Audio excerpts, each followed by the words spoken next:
رمضان کی آمد ہے اور غزہ اور فلسطین میں کس طرح کی صورتحال اس ویڈیو کے ذریعے پوری تفصیل آپ کو بتائیں گے۔ متزلزل جنگ بندی معاہدہ اور رمضان کی آمد ابتر حالات میں خوشی تلاش کر رہے ہیں فلسطینی۔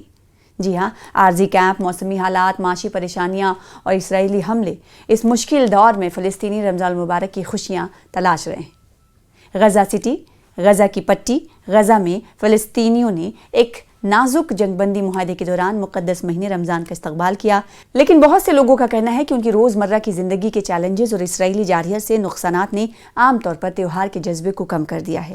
غزہ شہر کے رہائشی فدا یاد نے کہا ہے کہ ہمارے خاندان اور پیاروں کو کھونے کے بعد کوئی خوشی نہیں ہے۔ اگر ہم حالات سے نمٹنے کی کوشش بھی کرتے ہیں تو ہم اسے اپنے دلوں میں محسوس نہیں کر سکتے۔ میں ان لوگوں میں سے ہوں جو رمضان کے ماحول کو محسوس نہیں کر پا رہے۔ غزہ میں مقدس مہینے کا آج پہلا دن ہے۔ غزہ میں حالات معمول سے بہت دور ہیں۔ غزہ کی وزارت صحت کے مطابق اسرائیلی حملوں میں 72,000 سے زیادہ فلسطینی ہلاک ہو چکے ہیں۔ بڑے پیمانے پر تباہی ہوئی ہے اور علاقے کے بیشتر خاندان بے گھر ہیں۔ غزہ کے رہائشیوں نے اس ہفتے بازاروں کا دورہ کیا، کچھ نے افسوس کا اظہار کیا۔ معاشی پریشانیوں نے اس بابرکت مہینے کی خوشیوں کو پھیکا کر دیا ہے۔ غزہ شہر کے رہائشی ولید نے کہا ہے کہ لوگوں کے پاس نقد رقم نہیں ہے، کوئی کام نہیں ہے۔ یہ سچ ہے کہ یہ رمضان ہے، لیکن رمضان میں پیسوں کی ضرورت ہوتی ہے۔ انہوں نے کہا کہ تاجروں کو لوگوں کی مالی مشکلات کا خیال رکھنا چاہیے۔ ولید نے مزید کہا کہ جنگ سے پہلے لوگ باوقار زندگی گزارتے تھے۔ انہوں نے کہا کہ جنگ میں صورتحال مکمل طور پر بدل گئی ہے، یعنی لوگ تباہ و برباد ہو چکے ہیں۔ حالانکہ 10 اکتوبر کو امریکی ثالثی میں جنگ بندی معاہدے نے 2 سال سے زائد عرصے سے جاری جنگ کو روک دیا، شدید ترین لڑائی تھم گئی، لیکن غزہ میں تقریباً روزانہ اسرائیلی حملے اور فائرنگ ہوتی رہی۔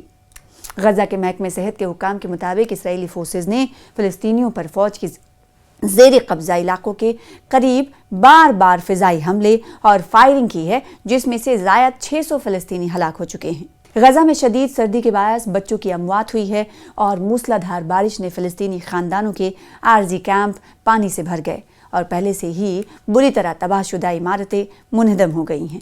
غزہ شہر میں رہنے والے رات کوہیل نے کہا ہے کہ جنگ سے پہلے والے رمضان اور اس رمضان میں بہت فرق ہے۔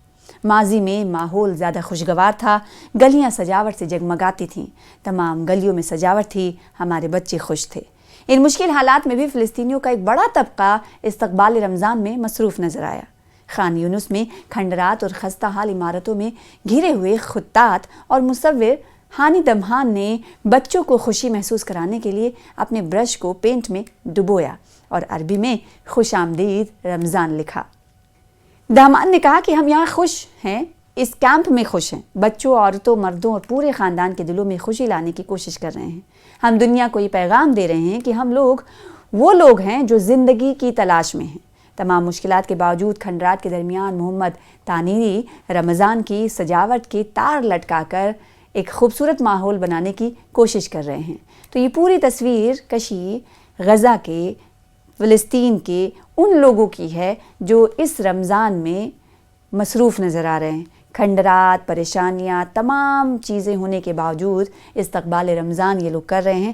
جو تھوڑی بہت چیزیں ہیں اسی میں خوشی کا اظہار کر رہے ہیں، لیکن بہت سارے لوگوں کا یہ کہنا ہے کہ استقبال رمضان پہلے جیسے ہم کیا کرتے تھے اس طریقے سے نہیں، کیونکہ ہمارے پاس پیسوں کی کمی ہے اور حالات سازگار نہیں ہیں۔ تو یہ کھنڈرات آپ دیکھ رہے ہیں، بچوں کو آپ دیکھ رہے ہیں، لوگوں کو آپ دیکھ رہے ہیں، عوام الناس کو آپ دیکھ رہے ہیں۔ ایسی صورتحال غزہ اور فلسطینیوں کی نہیں تھی، لیکن لگاتار بمباری اسرائیلی صہیونی طاقت کی وجہ سے پوری طرح سے غزہ کے لوگوں پر ظلم اٹھائے گئے، ظلم بربریت اتنی کہ گھر کے گھر بگڑ گئے۔ اور ایک رپورٹ کے مطابق کہا جاتا ہے کہ کئی ہزار لوگوں کی موت جنگ بندی نافذ ہونے کے بعد سے ہوئی ہے اور کئی افراد کی لاشیں ابھی بھی ان کھنڈرات میں دبی ہوئی ہیں جن بلڈنگز پر بمباری کی گئی تھی، جو بلڈنگز جو ٹوٹ کر بھربھرا کر ملبے میں تبدیل ہو گئے، اس میں سے لاشیں بھی نہیں نکالی جا چکی ہیں۔ تو عالم اسلام میں استقبال رمضان کس طریقے سے ہو رہا ہے وہ تصویریں بھی آپ دیکھ رہے ہوں گے، لیکن دوسری تصویر دنیا یہ بھی دیکھ رہی ہے کہ غزہ اور فلسطین اب میں کس طرح سے عوام الناس کی طرف سے استقبال رمضان کیا جا رہا ہے، یعنی جو چھوٹی چھوٹی چیزیں ہیں اسی میں خوش رہنے کی کوشش کی جا رہی ہے، لیکن یہ احساس ہے انہیں کہ اس طرح کا رمضان اس سے پہلے ان کا کبھی نہیں ہوتا تھا۔ اس بار کا رمضان اپنوں کے بیچ رہ کر بھی اپنے نہیں ہیں. یعنی بہت سارے ایسے لوگوں کا غزہ میں کہنا ہے کہ اس سے پہلے کے رمضان میں ان کے ساتھ ان کے اپنے ہوا کرتے تھے، لیکن اس بار جو پچھلی مرتبہ رمضان میں ان کے ساتھ تھے وہ نہیں ہیں. تو خوشیاں دوبالا تو نہیں ہیں، لیکن اللہ کی رضا کے لیے اس بار پھر سے استقبال رمضان ہم کرتے ہیں اور خشوع اور خضوع کے ساتھ روزہ، تراویح اور نماز کی ادائیگی کریں گے. پوری دنیا میں استقبال رمضان کس طرح سے ہوا آپ نے دیکھا، اور اسی طرح سے فلسطینی بربریت کی انتہا کرنے والے جگہ پر یعنی غزہ اور فلسطین میں کس طرح کی تصویریں ہیں وہ آپ کو ہم دکھانا چاہیں گے. کس طرح سے لوگ استقبال رمضان کرتے ہوئے نظر آئیں، کیسے تیاریاں کرتے ہوئے نظر آئیں. یہ کھنڈرات آپ دیکھ رہے ہیں، ان کھنڈرات کی چہار دیواری ملبے میں تبدیل ہوتی ہوئی نظر آ رہی ہے. یہاں پر اس مرتبہ کیسے رمضان گزرنے والا ہے، لوگوں کا کہنا کیا ہے، اور رمضان میں انہیں کن کن دقتوں کا سامنا کرنا پڑے گا، اس پوری تفصیل کے ساتھ اس ویڈیو کو ضرور دیکھیں.